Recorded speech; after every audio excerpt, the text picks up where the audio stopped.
as Mashujaa Day gift, President Uhuru Kenyatta announced the easing of a number of restrictions, removing curfews, allowing churches to resume, and even opening door to the bars. The country was too fighting a double-edged sword, facing a rapid spread of the highly infectious Delta variant and trying to ration vaccine that were hard to come by. With the country trying to mop up vaccines, Omicron landed again, and we look back at the country's bumpy war against the COVID-19 pandemic.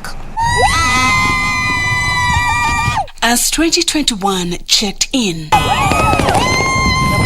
it was a silent night devoid of fireworks, hooting and merrymaking as Kenyans welcomed the new year with renewed hope amid the COVID-19 pandemic. President Uhuru Kenyatta had in November 2020 issued tough COVID-19 containment measures that would extinguish the usual large Christmas and New Year celebrations. The president extended the national curfew to January 3rd, 2021, technically dashing hopes of many revelers who would have otherwise trooped to social joints and worship centers for merrymaking. The nationwide curfew is extended up to the 3rd of January 2021.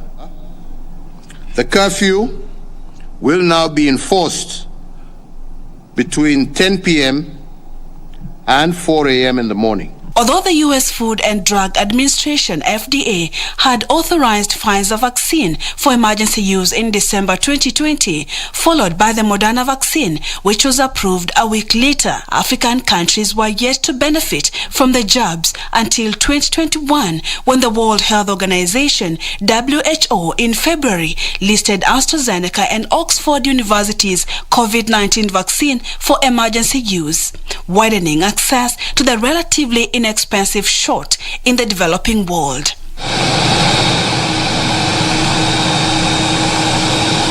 In March, Kenya received the first batch of AstraZeneca vaccine from the Serum Institute of India. The 1.02 million doses of the AstraZeneca Oxford COVID-19 vaccine arrived at Jomo Kenyatta International Airport, Nairobi, on March 3rd, 2021, as part of the COVAX facility. We've been fighting COVID-19. We've been fighting this virus, but we have been fighting it with rubber bullets.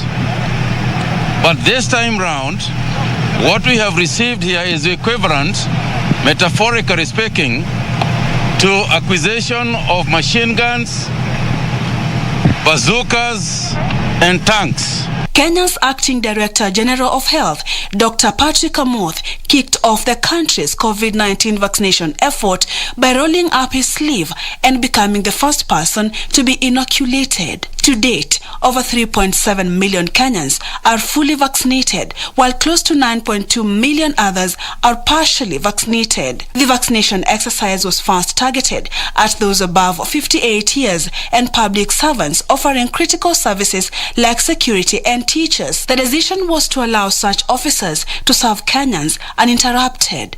Vaccination against COVID-19 seems to have worked in easing infection rate, forcing the president on October 20th during this year's Mashujaa Day celebrations to lift a nationwide curfew that had been in place since March 2020. I hereby order and direct that the nationwide dusk to dawn curfew that has been in effect from the 27th of March 2020 be and is hereby vacated with immediate effect. Now hospitals are experiencing yet another peak, overwhelmed with mostly unvaccinated patients. A new variant identified as Omicron has been blamed for the current surge. We have a lot of other samples that we are sequencing. So in the next 2 days, I will be able to confirm the spread or otherwise of the Omicron variant in the country. The Omicron variant has deepened concerns about how much longer the coronavirus pandemic will last. To keep the economy going and avoid any further lockdowns, the government has already issued a red alert that in-person services will not be offered to those who have not taken the jab. This all as the government went all out to ensure that the curve almost coming down with with a positivity rate below 1%. Things are again changing, and as of the 24th of December, the country was recording an upsurge in infection, with positivity rate jumping to 32.6%. The Building Bridges initiative appeared to many as ODM leader Raila Odinga's launch pad for the 2022 general election and a plot ward off his rival Deputy President William Ruto, even though the Supreme Court is set to begin hearing a petition challenging the Court of Appeal decision nullifying the process. Raila and his close ties with President Uhuru Kenyatta appear to be keen to push through some of the proposals in the document, and as the country prepares for the upcoming general election, Raila is embracing small parties being created ahead of the general election through his Azimio la Umoja, as Deputy President William Ruto appears to be keen on strengthening the United Democratic Alliance Party. Days to the end of year 2020, President Uhuru Kenyatta and ODM leader Raila Odinga were confident that the BBI proposals would finally be adopted through a referendum this year or early next year. This would put them in a coalition course with the country's second in command, who saw the BBI process as a plot to bury his presidential ambitions through the elevation of Raila. Mnataka kubadilisha katiba kwa sababu mulikuwa mnataka kutengeneza rais pepari. Mtu ambaye ataenda bunge, achague wabunge, wawe mawaziri, ili aweze kucontrol bunge. But civil society organizations and other interested parties would move to court, seeking the declaration that the BBI process was illegal as it sought to usurp the constitution. May 13th, a 5-judge bench led by Professor Joel Ngugi declared the process null and void, citing the basic structure doctrine of the constitution that insulates some of the clauses in the constitution from amendment. If there was a much more dangerous constitutional change, it is the BBI. The court held that the BBI Secretariat and the Steering Committee failed to provide critical information to the public as outlined in the procedures to amend the constitution through a popular initiative.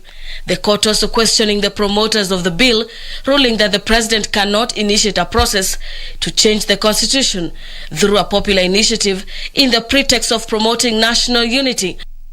Neither the president nor any state organ is permitted under our constitution to initiate constitutional amendments using the popular initiative route. What followed would be a barrage of attacks by politicians who felt that the judiciary had acted out of its powers in making the ruling.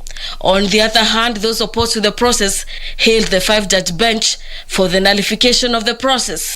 That what BBI is attempting to do is actually to steal your present and your future. Government to be able to use the instruments of power to go for a popular initiative is totally against the constitution. So you cannot amend the constitution outside of the pathways provided for them. So that is the illegality number one. Tunaridhika, tumekubali hiyo majaji, tuko right kwa sababu umetetea haki zetu. BBI sisi hatutaki. The nullification became the launch pad of the legal battle at the Court of Appeal, as President Uhuru Kenyatta through the Attorney General and Odinga through the BBI Secretariat sought to reverse the ruling. On the 20th of August, the Court of Appeal dealt another blow to the BBI process after upholding the ruling by the High Court.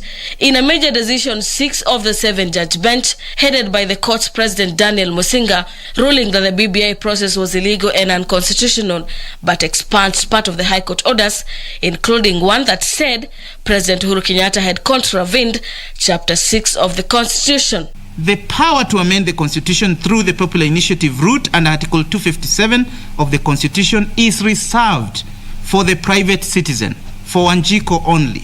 ANC respects the decision of the Court of Appeal to uphold the High Court 1 on the BBI matter. When Raila issued a statement claiming his party would move on after the decision, the Attorney General and the BBI Secretariat revealed that they would launch another appeal at the Supreme Court, but the hearing has been set for January 2022. Raila has since taken a hasty retreat and supported the appeal lodged at the Apex Court. President Uhuru Kenyatta, on the other hand, has on several occasions criticized the ruling by the Court of Appeal, accusing the judiciary of usurping the rights of more than 5 million people who appended their signatures to the BBI bill. And although it encountered some legal obstacles, I say again today that BBI is just a dream deferred. One day, someday, it will happen. Sasa hao jamaa wameruka wamesema kwenda pande nyingine. Tunasema sawa. Kuvunjika kwa mwiko sio mwisho wa upishi.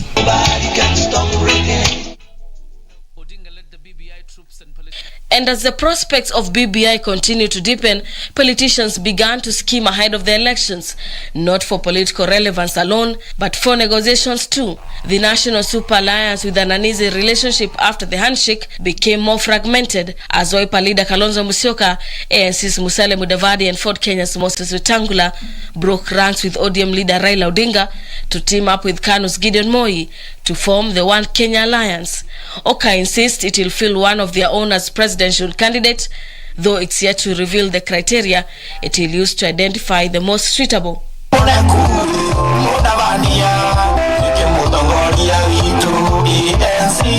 But Oka has one more headache. Some of its principals appear to be warming up to Raila Odinga, while others completely opposed to teaming up with him. Hata Kiambu ni 100% William Ruto na UDA. And while Deputy President William Ruto may be deemed to have an upper hand in the Mount Kenya region, Raila appears to be making huge gains in the region that may not produce a presidential candidate in the next election. Nilishika mkono wa baba, tukaanza kupanda mlima, mayanga itoki jeta 3 quarter. Tumebakisha ka quarter tu, na wakati baba amesimama kwa mlima, mnajua baba akisimama kwa mlima, hakuna kona ota moja ya Kenya ambayo haioni. A faction of the Mount Kenya region led by NARC Kenya's Martha Karua, CCK's Moses Kuria, and TSP's Mwangi Kiunjuri have been scheming to unite all parties in the region to push for unity and interests of the region. They have since roped in the likes of former Kiambu Governor William Kabogo with the Mount Kenya Unity Forum, maintaining that they are yet to identify a presidential candidate to support, but will engage each candidate as individual parties. The forum has rubbished calls by Deputy President William Ruto to fold up and join Oda Party. Ni sitting MPs na leaders from Mount Kenya and leaders of political parties. Some of us had met earlier, but today the commitment is the unity of purpose of the people of Mount Kenya. Raila, on the other hand, is courting parties in the region through the Azimio la Umoja movement. With the fault lines already clear among its top political actors in the country over BBI already visible, presidential aspirants have already framed their politics to war. Deputy President William Ruto has already picked up the bottom-up economic model, which he claims is the only solution to economic inequality in the country, promising to empower those he says are at the bottom of the economic pyramid. Ati kwanza twende tupange kubadilisha katiba. Ati tuongeze mamlaka ya viongozi. Ati tuongeze vyeo ya viongozi. Mimi ninawaambia jameni, ngojeni kwanza tupange ajira ya hawa vijana. Raila Odinga, on the other hand, has dismissed the bottom-up economic model as tokenism, promising through his Inua Jamii Pesa Mfukoni plan to empower every poor household and the jobless, a 6,000 Kenya shilling stipend every month. Mimi nimeshakuwa waziri mkuu wa Jamhuri ya Kenya. Mimi najua vile uchumi ya nchi hii inaendeshwa. Kwa hivyo mimi siwezi kuongea tu hivyo hivyo. Mimi najua pale pesa iko.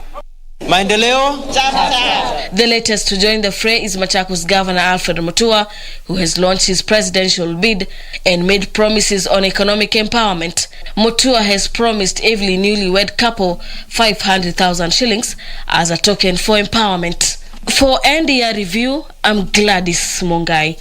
To the corridors of justice, the year 2021 saw history made in Kenya after the first ever woman Chief Justice and President of the Supreme Court was sworn in the office. Chief Justice Martha Koome took the oath of office on May 21st, 2021 after rigorous search and interviews conducted following the retirement of Chief Justice David Kenani Maraga in January. Martha Koome, who was serving as a Court of Appeal judge, was picked by the Judicial Service Commission as the best candidate, beating a field of seasoned judges and jurists to head one of the arm of government.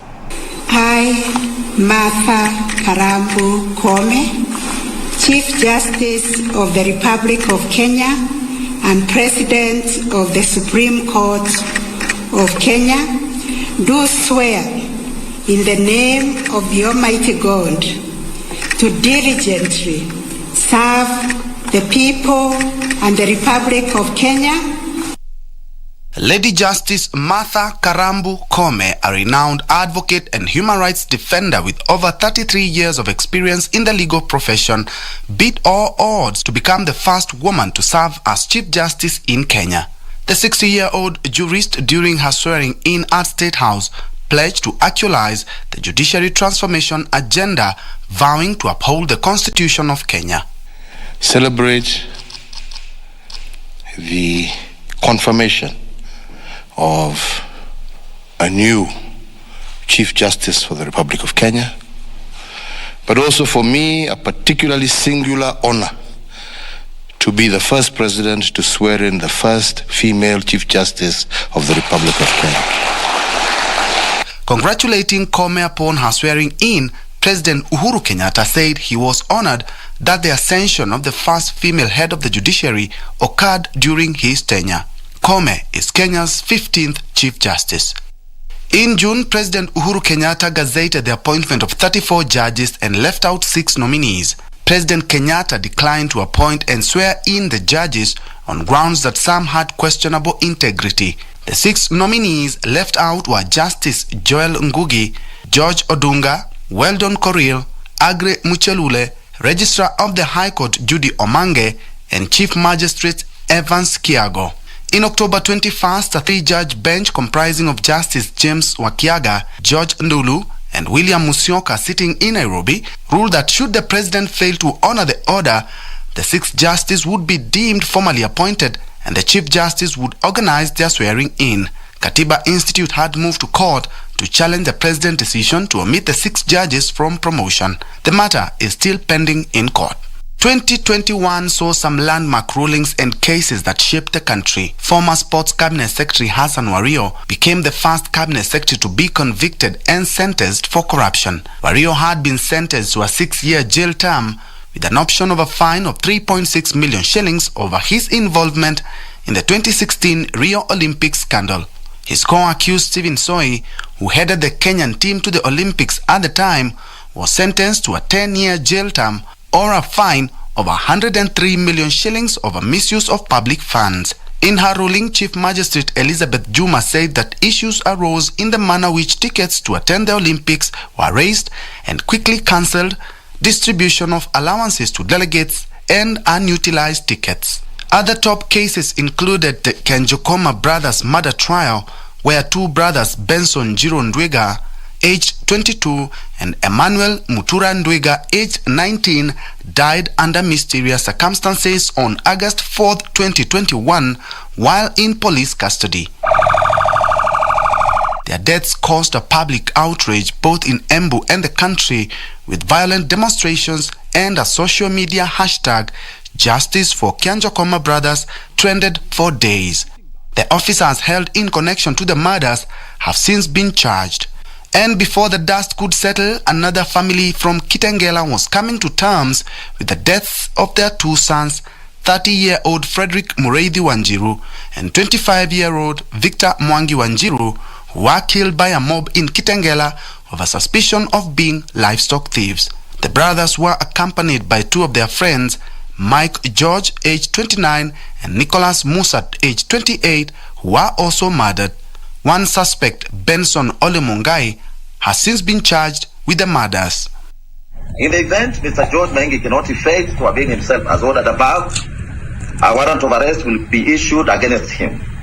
The warrant of arrest shall be forthwith executed by the Inspector General of Police. Another high-profile case of 2021 is the sentencing of the Director of Criminal Investigations, DCI, George Kinoti, to 4 months in prison for contempt of court after failing to surrender guns belonging to businessman cum politician Jimmy Wanjigi. The guns were seized from Wanjigi following a raid on his Muthaiga home in Nairobi in the year 2017. A 3-judge Court of Appeal bench has since suspended an arrest warrant against the DCI boss George Kinoti until April the 1st, 2022, pending the court's decision on the matter. We now take our first break, Don't Go, and where the Events 2021 continues in a bit.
What if it's God's will for me not to have a child?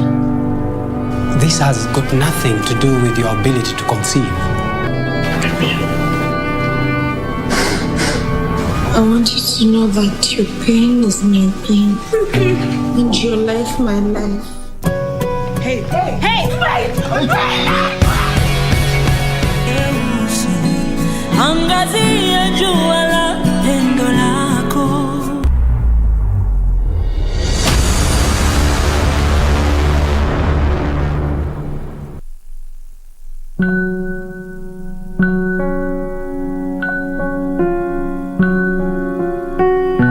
Will you hold me? Oh goodness, you're bringing shame upon yourself. You brat. I don't understand what my daughter sees in you. I've known a lot of girls. Never known someone like you. Are you ready? Similarly, if you want your son's trust, you can't just swipe a card and buy some gloves. I suppose I could learn a thing or two from you. I don't know much about your past, but I can tell that you've been around.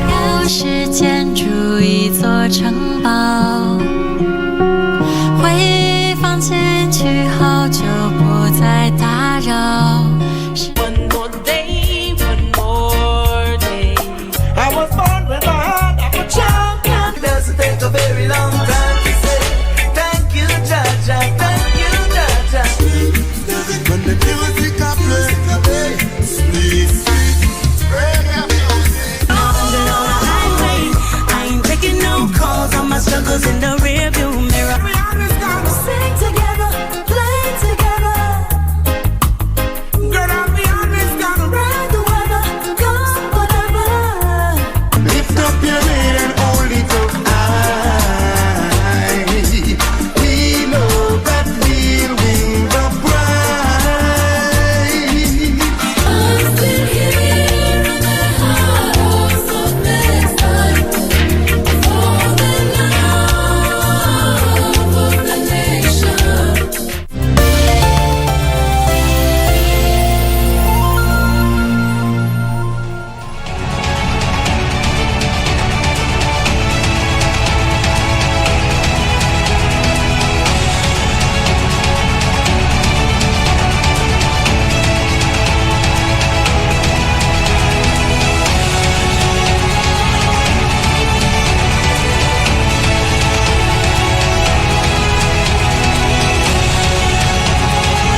You're watching Events 2021. Welcome back. Let's now continue with our coverage.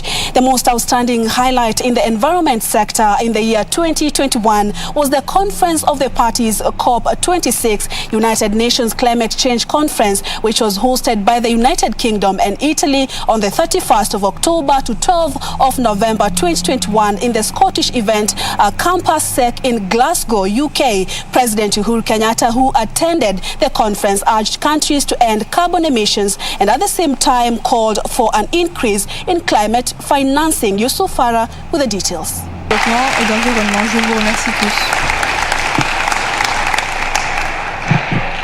Thank you, President Kenyatta.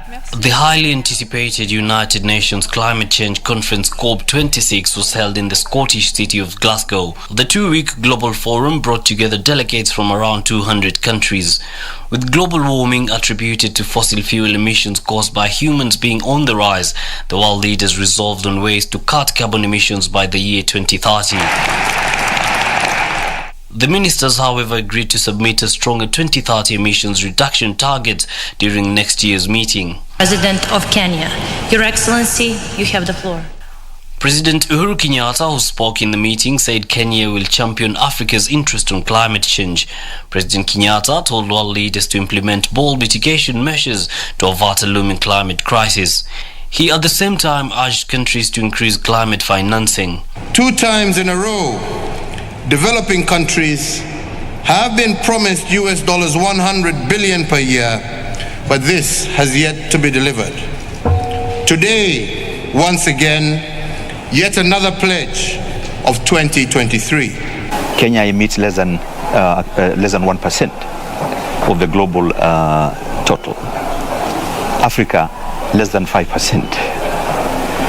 And yet, Kenya and Africa suffer or bears the brunt of climate change. The same period saw another high-profile environmental global forum take place, the G20 Climate Summit 2021. The meeting that took place in Rome, Italy, agreed to pursue efforts to reduce global warming with meaningful and effective actions summit. But the agreements made in the summit made a few concrete commitments disappointing activists. UK Prime Minister Boris Johnson said leaders' promises without action were starting to sound hollow. The G20 group, which consists of 19 countries and the European Union, accounts for about 80% of the world's emissions. China, the world's biggest polluter, and Russia were not present at the summit and pushed to reach their net zero targets by 2060. Back home, the government was on vigorous campaigns to ensure the realization of the 10% forest cover by the year 2022. The Kenya Forest Service, which is tasked to conserve, protect and manage all public forests within the country's territory, engaged in a series of meetings with county officials. In a meeting with Elgeyo Marakwet, Governor Alex Tolgos, the service was assured of the devolved unit's continued cooperation in forest conservation. We are working closely with KFS to ensure that we look into it, that we conserve our forests. We've developed a bill and policy to ensure that we do conservation in our community and also our farmland.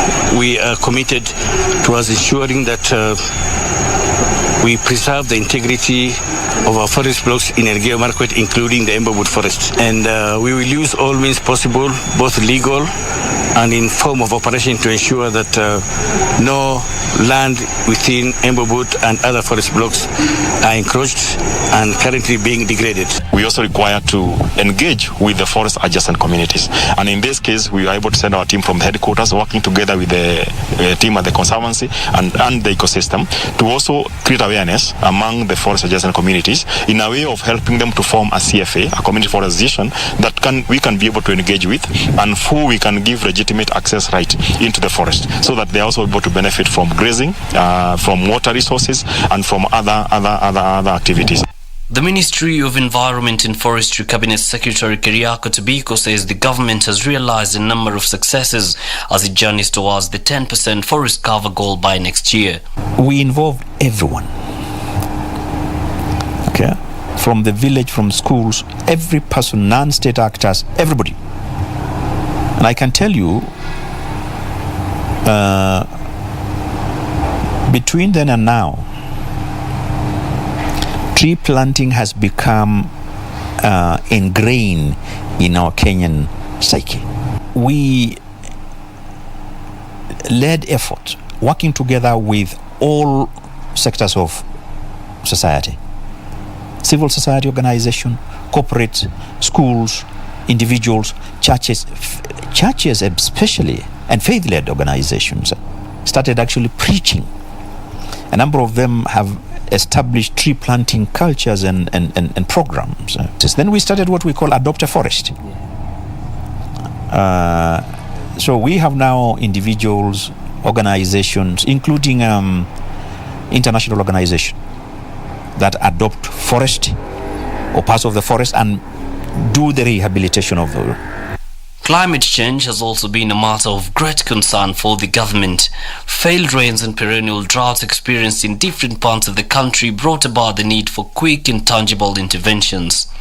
The plan includes commitment to restore degraded water towers, accelerate forest restoration, and to increase our tree cover to at least 10% of our land area in order to promote a sustainable blue economy, but also promoting green manufacturing.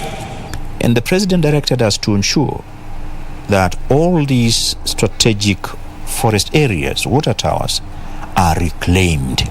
28th of August this year saw illegal loggers and forest officers abetting the vice put on notice of dire consequences should they be caught. Kenya Forest Services Chief Conservator Julius Kamau said the service is sealing loopholes being explored by illegal loggers to escape arrest. And we have been able to, in the last 2 years, to reclaim about 55,000 hectares which were previously illegally occupied. And we are happy that these areas now already are regenerating through natural regeneration. And where there are no seed banks, we are going in to be able to support regeneration by enrichment plan. There are few elements within ourselves who have decided to collude with the perpetrators of irregularities of this plantation material, especially plantation materials. We already have done quite serious investigations, and this far we have advanced, and within a very few days head will start rolling. The Mao, since we reclaimed in 2019, it's been raining there throughout. It's been raining there throughout, and the Mara River that sustained Masai Mara and Serengeti. The same thing with Kirisia. The rivers that had dried up years ago came back to life. Thanks to the different interventions the government has put in place, the country's water towers are slowly regaining their glory, and communities depending on the same are enjoying the fruits of the same. The wildlife that calls these water towers home are also benefiting from the interventions, but this brings forth an issue of concern, the human-wildlife conflict. Environmental conservation, forest conservation, and wildlife and biodiversity conservation go hand in hand. And we work very closely with the Ministry of the State Department of Wildlife, Ministry of State Tourism and Wildlife. The new wildlife policy, of course, that was approved by Cabinet and initiated by the Ministry of Tourism and Wildlife, centralizes that, places the role of community-based conservation. As we look forward to the new year, the ministry has announced a number of plans and events Kenya will be hosting as it places itself at the center of regional, continental and global environmental conservation efforts. We have UNEP at 50. We have Stockholm plus 50. We have UNEA 5.2. We have the Oceans Conference. We have the ministerial meeting of all the environment ministers for Africa. And about 4 or 5 key global, regional and global environmental events. You'll be seeing a lot of us working closely with the Ministry of Devolution and the counties. And you'll see a lot of coordination between the national government, my ministry, Ministry of Environment, and counties and devolution to focus on dryland forestry. The Cabinet Secretary concludes with a word of advice for environment enthusiasts on the importance of protecting our environment for the benefits of us and those that we hold dear. Remember what Wangari Maathai said, and we didn't listen. You destroy nature. Nature is unforgiving. Nature will destroy you. We didn't listen to Wangari Maathai, and we are suffering the consequences. It's not too late. We can reverse this. We must reverse it for the benefit of posterity. The environment is where we all are, where we all have a mutual interest. It is the one thing that all of us share. For this reason, it's important that each and every one of us plays the individual and collective responsibility to ensure that it is protected and preserved. Yusufa reporting for the NDA Review from the Mishuki Park, Nairobi County. The year 2021 saw several arid and semi-arid counties face severe drought occasioned by depressed or failed rainfall, with over 2.5 million people affected. Subsequently, President Uhuru Kenyatta declared the drought a national disaster in September. And to mitigate the effects of the drought, the government came up with interventions such as livestock take-off program, animal feeds and water supply, as well as the cash transfer program to the affected. The effects of failed or depressed rainfall in many parts of the country saw Kenya deal with one of the worst drought situations, with Asal County's worst hit. The situation forced the pastoralist communities that mostly inhabit Asal counties to trek for miles in search of water and pasture for their livestock. Some of the animals were so emaciated that they were left for the dead. Pandi hii na pandi kuna msoko kadhaa. Msonga ziko mingi ya mbuzi na ng'ombe, zingine zinakufia njiani wakati zinakuja kujaribu kutafuta maji. Mfugo zinaisha kurudi kwao. Zile mbuzi ambazo zilitoka hapa asubuhi kwenda kutafuta malisho, kurudi ni saa 4 usiku. Na wakati ilitoka hapa pengine asubuhi zilikuwa 20. Hatujui kwamba 15 ndio itarudi ama ni 10 itarudi. When you address the water, you are missing another component. You are missing pasture. You are missing veterinary services. So with lack of pasture, when animals are underfed, a lot of diseases creep in. And that's now what you are suffering from. Those lucky had water brought to them through water trucking services. The drought situation affecting the livelihoods of thousands of families. Mbaya mbovu. Hatujawahi kuona ukame kama hii Habaswein. Mimi niko karibu na miaka 52, sijawahi kuona ukame ile leo Habaswein iko naye, sijawahi kuona. Ndio sisi maisha ya mbuzi na ng'ombe ndio tunachunga kabisa, lakini yetu ndio kidogo inadidimia. Ajili ya kwamba tunasema kwamba hizi wasikufe, lakini sisi wenyewe tuko tabani. Yuko mjamaa jana alitoka hapa saa 12, hata hatujui kama amefika, simu yake ni mteja na hatujapata habari yoyote mpaka sasa hivi. You can see some mothers who have not cooked for 3 days. I saw a mother who had 4 children and they have not cooked for the last 5 days, starving. They're sleeping on their tummy. You cannot only take water as a meal. In parts of Turkana County, pupils flocked schools not for education thirst, but because they were assured of a meal. Nimekuwa routine kwa hii shule wakati wa kufungua. Watoto hawezi respond kama pengine chakula hakuna, kwa sababu most of them ku access chakula kwa maybe kwa boma ni ngumu, but once wakisikia chakula imeletwa kwa shule unapata wengi wao wanaingia. The older ones were forced to either stay at home helping their parents or harvesting wild fruits. Most of them come from families that hardly gets food. So back at home there's no food, and in school I don't have any food right now. So it becomes hard for them to come. So what they're doing, mostly I know some of them are in the bushes taking the wild berries. On the 8th of September this year, following a meeting with leaders from the Asal counties, President Uhuru Kenyatta declared the drought a national disaster.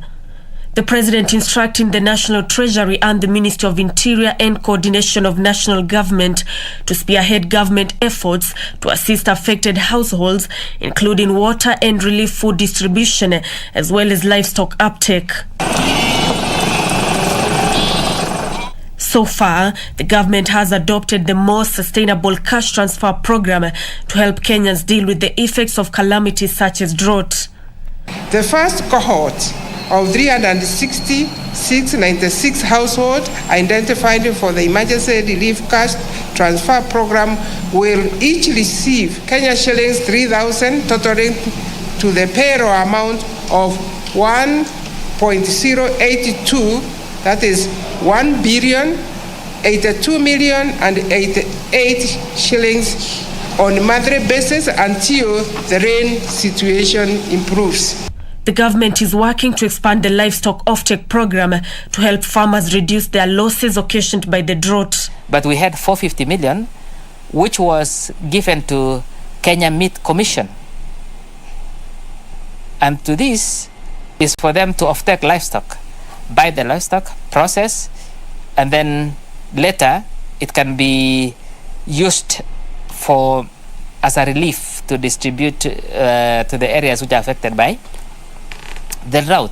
Serikali itanunua ng'ombe alafu wanachinja, kisha baada kuchinja hiyo nyama inaenda wapi? Inarudi kwa jamii. Kuna wakulima kwa kweli wamepoteza ng'ombe wao, lakini sio kwamba mradi haukuwepo, ni kwamba hawakutaka kupeana ng'ombe wao kwa wakati unaofaa. Other long-term government interventions include ensuring adequate water supply through sinking boreholes in ASAL counties through initiatives such as the Kenya Development Response to Displacement Impacts Projects Dr. Deep. The project is funded by the World Bank that targets the 3 counties of Wajir, Garissa and Turkana. It is the communities themselves that identify what they want. And then they prioritize, because we tell them this financial year we are having this small amount of money. What will be your priority? And they will tell you, our priority is solar. Our priority is a borehole, water pan. Then we put that priority and finance it. Further, the National Water Harvesting and Storage Authority targets to increase water storage by 148.6 million cubic meters by the year 2026 through investment in adequate water harvesting and storage facilities. This plan will enable us to save property and lives in the country by constructing about 70 kilometers of dikes in the country and constructing 125 small dams and ponds. The Kenya Meteorological Department projects that the drought situation in the country is likely to persist. Whatever we are going through now, we had given a projection in March this year. So we don't expect to have good conditions up to the end of March. We expect maybe we have rains at the end of the March, and does not mean that once it rains we are off the hook. So it will take us up. This drought situation may take us up to around April, May next year. I want to assure Kenyans that they should not panic, because as government we are fully in control of the situation. According to the recent report by the National Drought Management Authority for the month of December, the counties of Garissa, Isiolo, Kilifi, Lamu, Mandera, Turkana, Kwale and Tharaka Nithi are at an alarm phase of drought, with another 9 counties of Embu, Laikipia, Kajiado, Makueni, Meru, Narok, Nyeri, Samburu and Taita Taveta being in the alert drought phase. 2 counties including Baringo and West Pokot are in the normal drought phase. There's what we call food chain. First of all, the vegetation has to be exhausted. So once the vegetation is exhausted, the animals will have to lack the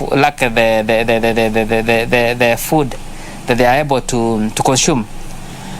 Now, it's when the livestock dies, it's when a human being will lack food. But you can see most of these communities, they still have animals. So nobody can allow himself to die when the animals are still alive. So I can confirm, and you can take it to whichever bank you think about, that we've not had any Kenyan who has lost life as a result of drought. I want to assure Kenyans that they should not panic, because as government we are fully in control of the situation. Nancy Okware, NDR Review. To security update, Laikipia County made headlines in the 2021 calendar but for all wrong reasons. Insecurity, despite the government deploying heavy security apparatus to the ground, lives and property of unknown value were lost in the hands of the daring bandits, especially areas near the Laikipia Nature Conservancy. Meanwhile, Kenyans were puzzled on the 14th of November 2021 after 3 terror suspects escaped from the community maximum prison, a well-guarded facility. Although the escapees were later rearrested, the incident left or resulted to the sacking of Commissioner General of Kenya Prisons Service Wycliffe Ogalo. These are some of the security incidents witnessed in the year 2021, as reported by Timothy Kipnus. The year 2021 saw many families in Olmoran, Laikipia County, spent night in the cold after armed bandits invaded the area, leaving a trail of destruction. Mambo yanaendelea pande hii inatakana hata uchunguzi zaidi. Ni nini kinaendelea pande ya Laikipia? Nini inapangwa? Na labda kuna uwezekano kwamba pia inaendelea kwenda sehemu zingine. Na ndivyo tumesema kama serikali sasa mahali imefika, tumechora mstari katika mchanga kwamba sasa hatuwezi kupita hapo tena. Tukipita hapo tena, Kenya inaanza kuwa banana republic. We cannot agree. The criminals torched houses and left several people dead, among them 3 police officers. The rampant insecurity situation that lasted for almost 3 months led to the hundreds of residents fleeing the area, particularly Matwiku, Wangwasi and Olmaran, despite police operations. Wakati pia una upgrade survey into a police station, tunaomba survey bila gari itakuwa ngumu sana kuoperate. Kazi yako ya kwanza wewe my friend na huyu ni kuhakikisha kwamba wale ambao nyumba zao zilichomeka wamesaidiwa kuzijenga na kurudi makwao. Rift Valley Regional Commissioner George Natembea, however, insisted that the government security apparatus were in control. Alafu naona zile bunduki wanatumia, wako na bunduki mzito inaitwa M16. Na hizi bunduki nyingi zinakuja na wale soldiers wale wazungu wanafanya practice kule. How they find their way via kwa mikono ya raia inakuwa ni ngumu, hatuwezi kuelewa. Maana na bunduki tuko nazo ni AK47, G3 na zile zingine. Lakini M16 is not among the police issue. So inatoka wapi bunduki? The government attributing the state of lawlessness in the region to the move by herders to invade private ranches in search of pasture for their livestock. We know this thing, tunajua hii maneno. Tunajua yale mnazungumza na vile mnayazungumza. Lakini you are not going to hurt innocent people. Eti usumbue watu wetu kwa sababu ya mambo yako unataka kufanya wewe mwenyewe. Tiu sasa unataka kusongesha watu hivi, uende ufanye hivi, uchome wale wengine na mambo kama hayo. We will act firmly. Hii kitu we have suffered before as a country kutokana na mambo kama haya. Mambo ilifanyika nchi 2007 ya mchezo kama huu, unaanza namna hii kusumbua watu. Alafu watu wanaanza kuaibishwa kukaa kama IDPs in their country. Alafu sasa kila siku ni hiyo kelele tu inasumbua watu wetu. It's very shameful. The skirmishes witnessed in Laikipia saw a number of leaders who were accused of allegedly inciting residents to violence, including Tiati Member of Parliament William Kamket arrested. So today we have arrested the Member of Parliament for Tiati, where the herders come from. Those herders are people who have been employed to take care of animals for prominent people, the MP included, and we are not at that. Na wewe ukijifanya namna hiyo, safari hii we are not going to pembelezana na mtu hapa. Tutakunyorosha. I mean, no, stop these jokes. Hii mambo ya kucheza na wananchi muache. Ti wewe unajifanya ni mtu wa siasa, unajua tutakutandika. The fighting over grazing in the region has been running for years, but is now escalating even as more herders arrive with thousands of livestock. Currently we are undertaking an operation in Laikipia aimed at flashing out illegal herders who have invaded ranches in Laikipia, and mostly the herders are from Baringo County. Pastoralists account for more than 90% of Laikipia's residents. Their population and livestock numbers are growing rapidly. This has placed far more pressure on the available land, a mixture of arid and semi-arid land used by ranchers, horticulturalists and wild conservationists and pastoralists. The county of Elgeyo Marakwet is no exception. The county has its fair share of insecurity cases. Banditry attacks were the order of the day.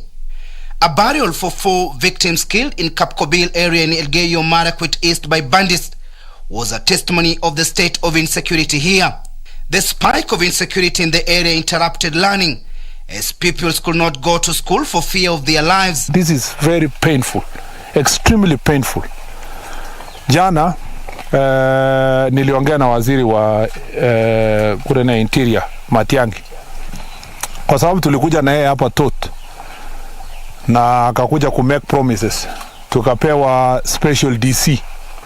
Hiyo special DC amekuja hapa kukuja tukukaa kama raia mwingine, kwa sababu if there is no kama hakuna askari wamepewa na hakuna ile enforcement ile waziri alisema last time, special DC tu atakuwa kama mimi na wewe. 14th of November 2021 will also be forever remembered by many Kenyans after 3 terror suspects escaped from the Committee Maximum Prison, a well-guarded facility. No. Here. The escape led to the dismissal of Commissioner General of Kenya Prison Service Wycliffe Ogalo. He was replaced by retired Brigadier John Kibaso Warioba. What happened here on Monday was a very rude awakening that there are certain lapses that we need to deal with. We have spent the last 3 days working on, how to deal with some of those challenges. And I pray to God that we never get here as a country, because the level of anxiety the country got into was unnecessary because of the lapses that were here. But now that we have gotten them, and we have officers we suspect failed in their duty to do this, we will ensure that the law takes its course and we bring all those who are involved to justice. The mistakes that were committed here on Monday are unforgivable. I mean, it was a very frightening, horrific actually, to say the truth, dereliction of duty on the part of some of us. The escape led to police placing a 60 million shillings bounty on the suspects. The 3 suspects, Mohammed Ali Abikar, Musharraf Abdallah and Joseph Juma Odhiambo, were later arrested by Anti-Terrorism Police Unit in Kitui. I'd like to confirm to Kenyans, our man-hunt, we were able to get the 3 inmates within the border of Tana River and Mwingi. They were deep in the bush. Our assessment, these people were moving towards Garissa and maybe finally to cross to Somalia. Police say Musharraf Abdallah was arrested on 30th September 2012 over his participation in a full terrorist attack targeting parliament buildings.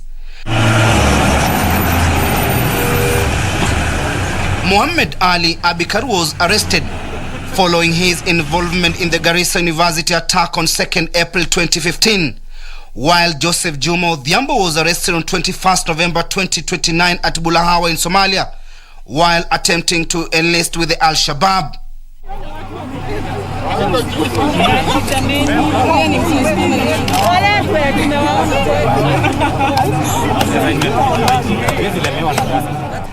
And the bicameral Parliament of Kenya considered at least 38 bills on the floor of both houses in the year 2021. Some of the bills include the Political Parties Amendment Bill 2021, the Election Campaign Financing Amendment Bill 2021, the Finance Bill 2021, and the Division of Revenue Bill, among others. The Parties Amendment Bill proposes that parties make public their source of funds. It also proposes that special interest groups allocated 15% of the political parties fund. The Parliament of Kenya also in the year 2021 hosted Tanzania's President Samia Suluhu Hassan in a joint parliament session during her maiden visit to the country. And here are some of the highlights in Parliament's 5th session in the year that was.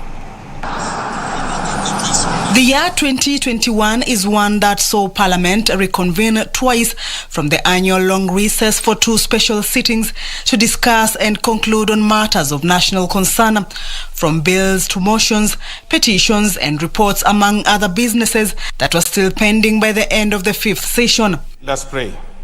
The Political Parties Amendment Bill 2021, which seeks to amend the Political Parties Act 2011, was read for the first time before the floor of the National Assembly on the 2nd of December. Even though it came at the tail end of the legislative calendar, the essence of Political Parties Amendment Bill was not only of great interest, but also prompted the House to reconvene for special sittings on the 21st, 22nd and 29th December. It ought to be concluded within 6 months to the August elections. Honorable Chair, I stand to oppose this amendment by the Honorable Alice Wahome. Among its proposals are that a coalition political party must be registered by the registrar as a political party and submit its political agreement at least 6 months before a general election. The bill also addresses rebellion in parties by proposing tough sanctions against members who promote the ideologies of another political party. It also focuses on the controversy surrounding political party funds by proposing a formula of 70% to political parties, 15% to special interest groups, and 10% to representatives. But the changes proposed and the timing of the bill elicited varied reactions, with aspersions cast on its objective. Honorable Speaker, my main issue is that this bill has hurriedly been brought, and even members being called away from their vacation to come and contribute. To me, I think the issue of having free and fair elections, if this House is not careful, will be a mirage. This bill is completely untimely, and it is intended to disrupt smooth nominations, particularly in some of the proposals that it is coming up with.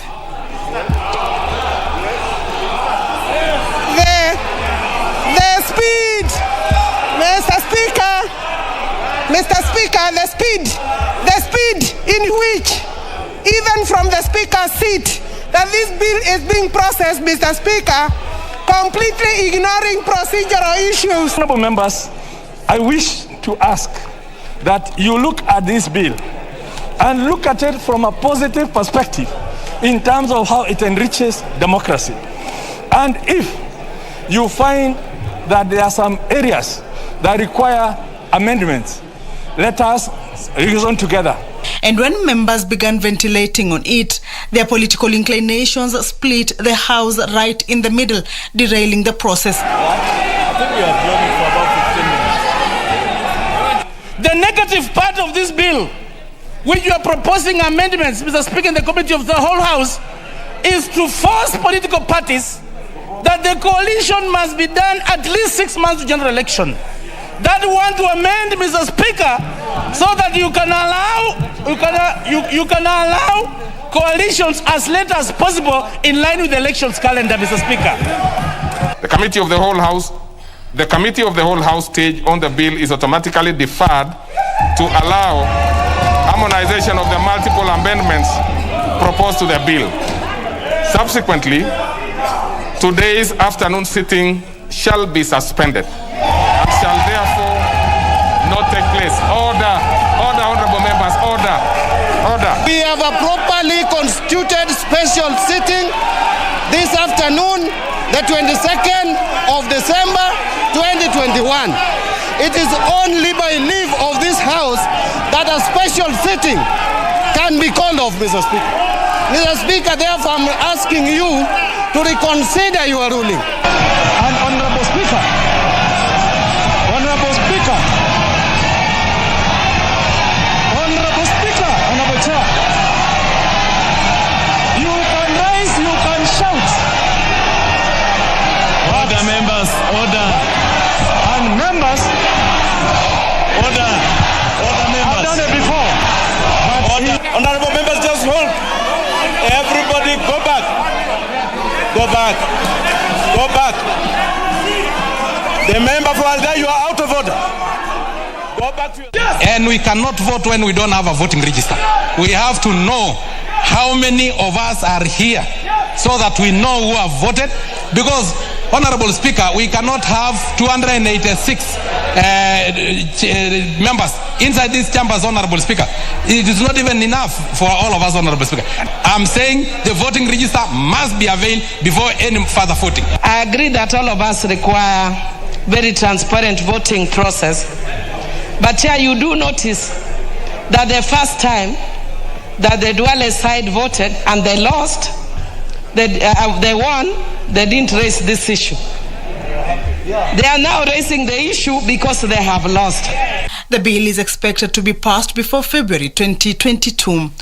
The Division of Revenue Bill 2021, signed into law in April 2021, saw Parliament remove grants from the bill, thereby reducing the revenue share for the devolved units to 370 billion shillings.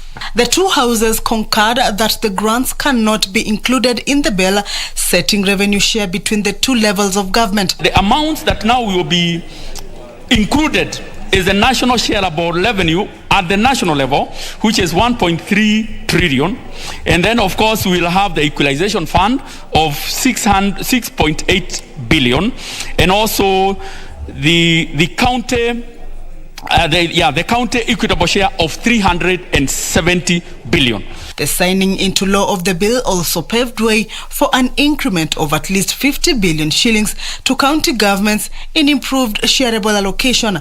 The controversial third basis county sharing formula was finally adopted after 10 sittings. The draft election campaign financing regulations submitted to the National Assembly by the Independent Electoral Boundaries Commission on 5th of August 2021. The election campaign financing regulation saw parliamentarians reject a move by the Independent Electoral and Boundaries Commission to impose spending caps on campaigns for various elective seats.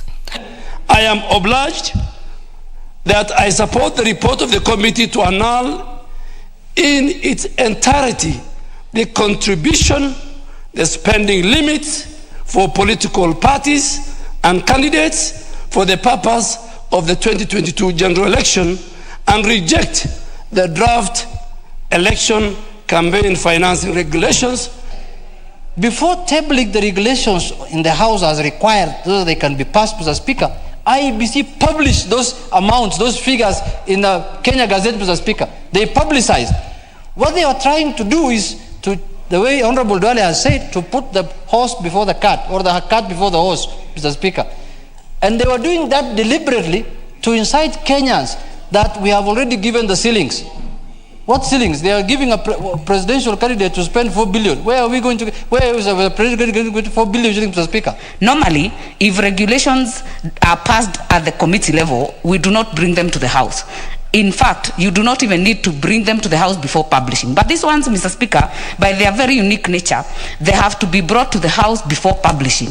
So, Mr. Speaker, even if we tried to really remedy these regulations, they were faulty ab initio, there was no way we could have been able to revive them.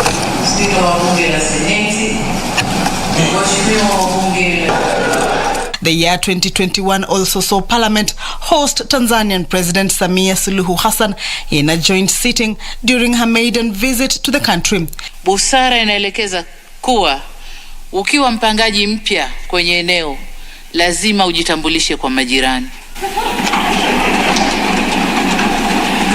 Nami kwa sababu ni mpangaji mpya kwenye hizo nafasi, nimeonelea nije kwa majirani kujitambulisha, na nimeanza na jirani wa Kenya ambaye ni jirani ndugu. She became the second president to address the Kenyan parliament after retired President Jakaya Kikwete's address to the 11th parliament in 2015.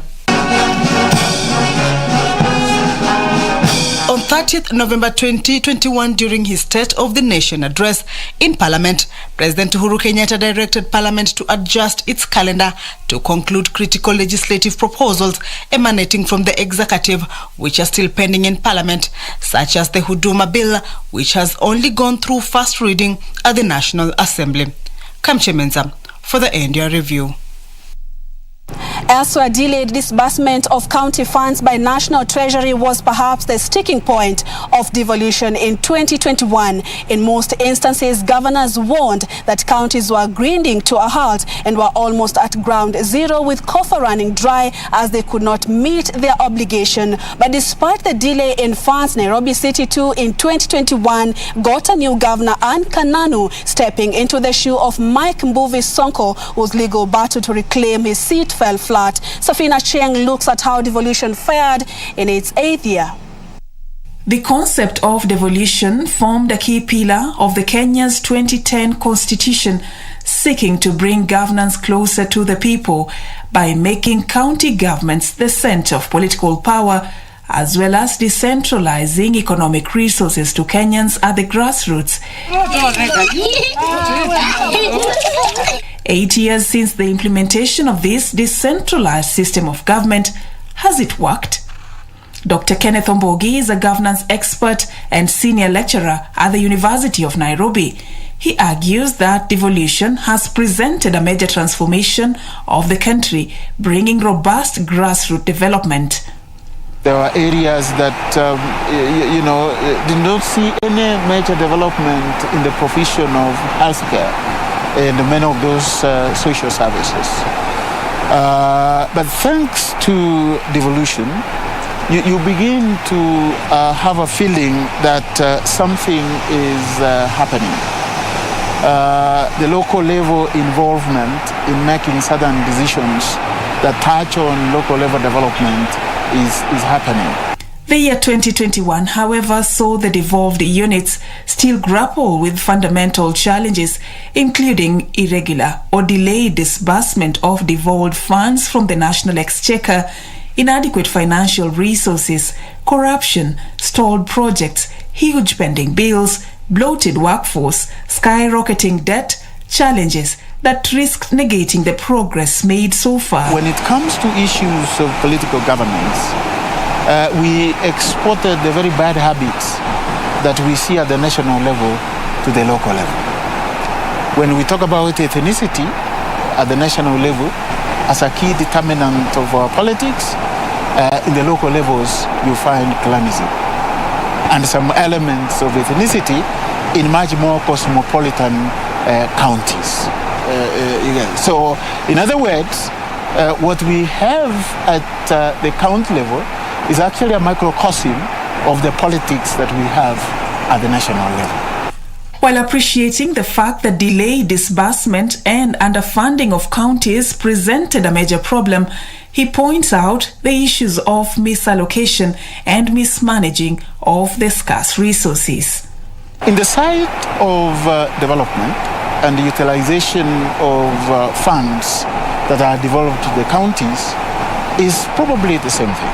To put it in a much more popular way, it appears to me that the very interesting habits that inform government expenditure at the national level, characterized with rampant corruption as it were actually exported down to the counties. Dr. Ombogi also believes that the wanton corruption experienced at the devolved units must be urgently tamed. What is required to really deal with what one could call the cancer of corruption at the county level, just like at the national government, is to provide the latitude for independent constitutional bodies that are meant to actually fight and prevent corruption to function without any undue interference from any quarters. I have in mind the Ethics and Anti-Corruption Commission, which I know that has established offices within the county headquarters around the country. I have in mind the Judiciary. I have in mind the investigative agencies of the government, the CID, and the Office of the Director of Public Prosecutions. The year 2021 also saw the country intensify its war against the deadly COVID-19, which proved not only to be a health but an economic crisis. With many people losing their jobs and businesses shutting down, many counties reported low revenue collection, paralyzing service delivery. And even with the county's COVID-19 socio-economic re-engineering recovery strategy, which was launched in 2020 in place, the implementation faced a myriad of challenges. Tupongeze kazi nzuri iliyofanywa na magavana wetu. With health being a devolved function, these financial hitches thwarted the efforts put in place by the county governments in fighting COVID-19 that was fast spreading in the community. These were the scenes witnessed early this year. Scenes that almost put to a standstill the health sector at a time when the country was dealing with an invisible enemy, COVID-19. Health workers went on strike to demand personal protective equipment and medical insurance as the disease took a toll on them. Tulikuwa na watu wengi ambao wanafanya kazi hawalipwi. Mishahara inacheleweshwa hata miezi 3. Wengine walifukuzwa kazi kama wengine walikuwa wamefukuzwa kule Kisii na wengine kule Kirinyaga. Haya ni mambo ambayo tulikuwa tunaongelea, na pia tulikuwa tunajinunulia vifaa vya kujikinga, lakini pia tupewi pesa na serikali. And as the curtain closes on the year 2021, stakeholders still believe that more needs to be done to ensure accessibility and affordability of quality healthcare for all. 15% ya bajeti yao mzima ikawekea afya. Ndio ukiwekea zile pesa, kwa sababu pesa ni kila kitu. Utaweza kuajiri wahudumu wa afya wa kutosha, utaweza kununua vifaa vya kutosha na vya kisasa, utaweza kutengeneza hospitali mingi kuhakikisha kila mtu ako karibu na pahali hospitali yake ipo, na utaweza pia kuhakikisha unatoa mafunzo ya hali ya juu na hata ile ya specialist, ndio kusikue hata na watu wanatoka nchini wanaenda kwingine kutibiwa kama vile tunaona watu wakienda India.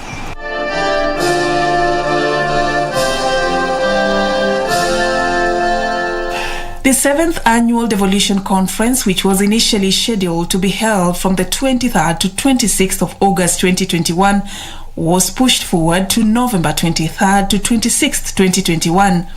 The forum, which was hosted in Wote, Makueni County, under the theme Multi-Level Governance for Climate Action, saw the county bosses and other stakeholders commit to support grassroots initiatives for combating climate change.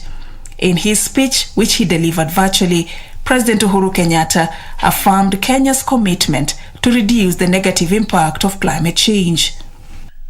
I note with much appreciation that 33 county governments have developed county-specific laws on climate change, and that a few of them are providing strong leadership on this agenda. At least finally, we had a chance where the lowest governance structure in our country, which are counties, talking about this important subject of climate change. And it is critical that it came soon after what happened in Glasgow, when the world was really focusing and talking about the direction we are taking as humanity towards actually preventing what is likely to be a disaster in the waiting.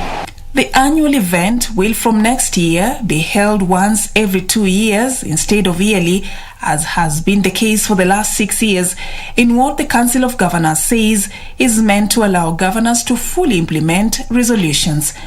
This was the last Devolution Conference under President Uhuru Kenyatta's administration and the current second-term governors. So what impact will this have on the implementation of the resolutions? This can be good or bad for counties, because some governors will want to micromanage the situation to determine who succeeds them, so that he can cover a few things that they did which they may not want anybody to know. That would be tragic if it is happening. But I'm sure, given who we are, it could be happening.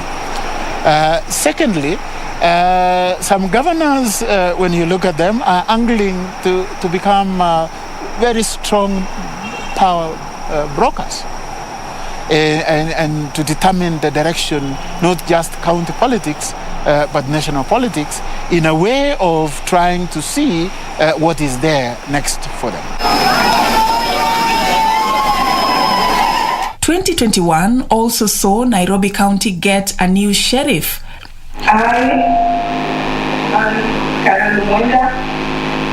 Do swear that I shall always truly and diligently serve the people of the Republic of Kenya in the office of the Governor of Nairobi City County. Anne Kananu was sworn in to replace Mike Mbuvi Sonko. Kananu too facing turbulence on her first days in office. Her attempts to appoint a deputy blocked by the Ethics and Anti-Corruption Commission on integrity grounds. And as the country edges closer to the 2022 general election, and a majority of the second-term governors weighing their options, we can only hope that the transition will not present yet another quagmire for the devolved units. For the 2021 end-year review, I am Safin Aching Ouma. We take our second commercial break here at Events 2021. Don't go too far. We still have plenty more coming up shortly. Stay with us.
I'm sorry, Sir Damian. I didn't expect you to be here. What in the world are you doing down here?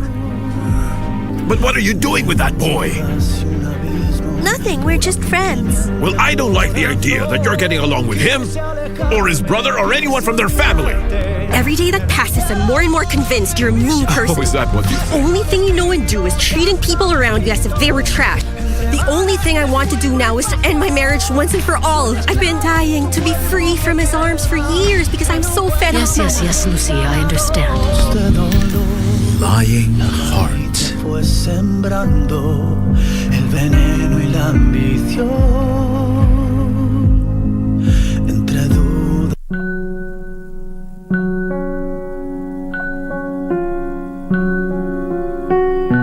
Will you hold me? Oh, goodness. You're bringing shame upon yourself.